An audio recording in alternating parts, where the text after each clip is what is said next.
Hi everyone, this is chapter 4 of The Boy in the Striped Pyjamas. Chapter 4, What They Saw Through the Window. To begin with, they weren't children at all, not all of them at least. There were small boys and big boys, fathers and grandfathers, perhaps a few uncles too. And some of those people who live on their own on everybody's road but don't seem to have any relatives at all, they were everyone. "Who are they?" asked Gretel, as open-mouthed as her brother often was these days. "What sort of place is this?" "I'm not sure," said Bruno, sticking as close to the truth as possible. "But it's not as nice as home, I do know that much." "And where are all the girls?" she asked, "and the mothers and the grandmothers?" "Perhaps they live in a different part," suggested Bruno. Gretel agreed. She didn't want to go on staring, but it was very difficult to turn her eyes away. So far, all she had seen was the forest facing her own window, which looked a little dark, but a good place for picnics if there was any sort of clearing further along it. But from this side of the house, the view was very different. It started off nicely enough. There was a garden directly beneath Bruno's window, quite a large one too, and full of flowers which grew in neat, orderly sections in soil that looked as if it was tended very carefully by someone who knew that growing flowers in a place like this was something good that they could do, like putting a tiny candle of light in the corner of a huge castle on a misty moor on a dark winter's night. Past the flowers there was a very pleasant pavement with a wooden bench on it, where Gretel could imagine sitting in the sun and reading a book. There was a plaque attached to the top of the bench, but she couldn't read the inscription from this distance. The seat was turned to face the house, which usually would be a strange thing to do, but on this occasion she could understand why. About 20 feet further along from the garden and the flowers and the bench with the plaque on it, everything changed. There was a huge wire fence that ran along the length of the house and turned in at the top, extending further along in either direction, further than she could possibly see. The fence was high, higher even than the house they were standing in, and there were huge wooden posts, like telegraph poles, dotted along it, holding it up. At the top of the fence, enormous bales of barbed wire were tangled in spirals, and Gretel felt an unexpected pain inside her as she looked at the sharp spikes sticking out all the way around it. There wasn't any grass after the fence. In fact, there was no greenery anywhere to be seen in the distance. Instead, the ground was made of a sand-like substance. And as far as she could make out, there was nothing but low huts and large square buildings dotted around, and one or two smokestacks in the distance. She opened her mouth to say something, but when she did, she realised that she couldn't find any words to express her surprise, and so she did the only sensible thing she could think of and closed it again. "You see," said Bruno from the corner of the room, feeling quite pleased with himself, because whatever it was that was out there, and whoever they were, he had seen it first, and he could see it whenever he wanted, because they were outside his bedroom window and not hers, and therefore they belonged to him, and he was the king of everything they surveyed, and she was his lowly subject. "I don't understand," said Gretel. "Who would build such a nasty-looking place?" "It is a nasty-looking place, isn't it?" agreed Bruno. "I think those huts have only one floor too. Look how low they are." "They must be modern types of houses," said Gretel. "Father hates modern things." "Then he won't like them very much," said Bruno. "No," replied Gretel. She stood still for a long time staring at them. She was 12 years old and was considered to be one of the brightest girls in the class, so she squeezed her lips together and narrowed her eyes and forced her brain to understand what she was looking at. Finally, she could think of only one explanation.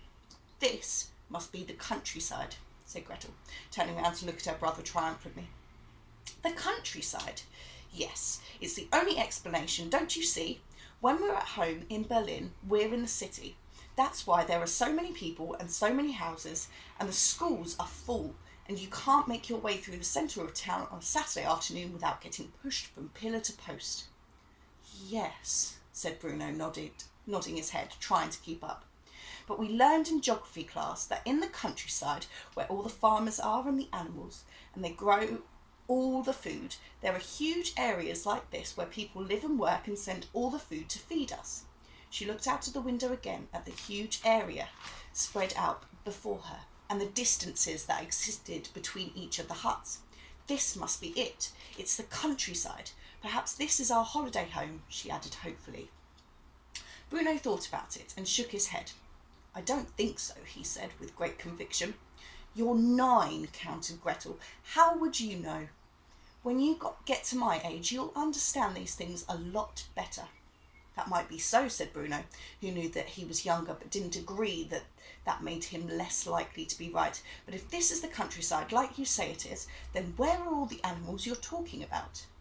Gretel opened her mouth to answer him, but couldn't think of a suitable reply, so she looked out of the window again instead and peered around for them, but they were nowhere to be seen.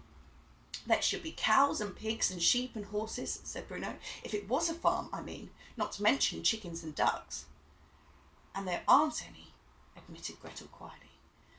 And if they grew food here, like you suggested, continued Bruno, enjoying himself enormously, then I think the ground would have to look a lot better than that, don't you? I don't think you could grow anything in all that dirt. Gretel looked at it again and nodded, because she was not so silly as to insist on being in the right all the time, when it was clear the argument stood against her. Perhaps it's not a farm then, she said. It's not, agreed Bruno. Which means this mightn't be the countryside, she continued. No, I don't think it is, he replied. Which also means that this probably isn't our holiday home after all, she concluded. I don't think so, said Bruno. He sat down on the bed and for a moment wished that Gretel would sit down beside him and put her arm around him and tell him that it was all going to be all right and that sooner or later they'd get to like it here and they'd never want to go back to Berlin. But she was still watching from the window, and this time she wasn't looking at the flowers or the pavement or the bench with the plaque on it or the tall fence or the wooden telegraph poles or the barbed wire bales or the hard ground beyond them or the huts or the small buildings or the smokestacks. Instead, she was looking at the people. Who are all those people? She asked in a quiet voice, almost as if she wasn't asking Bruno but looking for an answer from somewhere else. What are they doing here? Bruno stood up, and for the first time they stood there together, shoulder to shoulder, and stared at what was happening not 50 feet away from their new home. Everywhere they looked, they could see people, tall, short, old, young, all moving around. Some stood perfectly still in groups, their hands by their sides, trying to keep their heads up as a soldier marched in front of them, his mouth opening and closing quickly as if he were shouting something at them.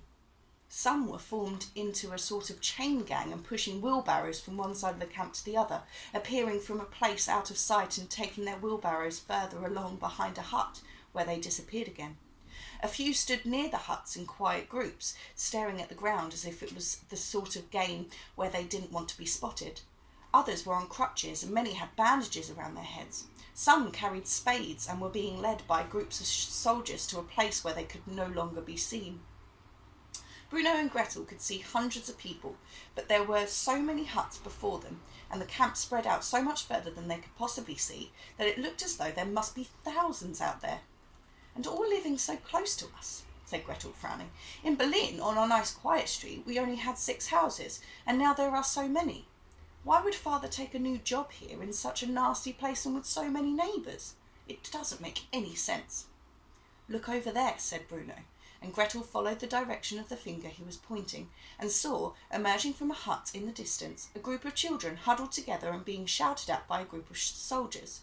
The more they were shouted at, the closer they huddled together, and then one of the soldiers lunged towards them, and they separated and seemed to do what he had wanted them to do all along, which was to stand in a single line. When they did, the soldiers all started to laugh and applaud them. It must be some sort of rehearsal, suggested Gretel, ignoring the fact that some of the children, even some of the older ones, even the ones as grown up as her, looked as if they were crying. I told you there were children here, said Bruno. Not the type of children I want to play with, said Gretel in a determined voice. They look filthy. Hilda and Isabel and Louise have a bath every morning, and so do I. Those children look like they've never had a bath in their lives. It does look very dirty over there, said Bruno. But maybe they don't have any baths. Don't be stupid, said Gretel, despite the fact that she had been told time and time again that she was not to call her brother stupid. What kind of people don't have baths? I don't know, said Bruno. People who don't have any hot water? Gretel watched for another few moments before shivering and turning away. I'm going back to my room to arrange my dolls, she said. The view is decidedly nicer from there. With that remark, she walked away, returning across the hallway to her bedroom and closing the door behind her. But she didn't go back to arranging her dolls quite yet. Instead, she sat down on the bed and a lot of things went through her head. And one final thought came into her brother's head as he watched the hundreds of people in the distance going about their business. And that was the fact that all of them, the small boys, the big boys, the fathers, the grandfathers, the uncles, the people who lived on their own on everybody's road but didn't seem to have any relatives at all, were wearing the same clothes as each other, a pair of grey striped pyjamas with a grey striped cap on their heads. How extraordinary, he muttered before turning away. And the questions for this chapter are, what did Bruno see out of his window? And what do you see outside your bedroom window?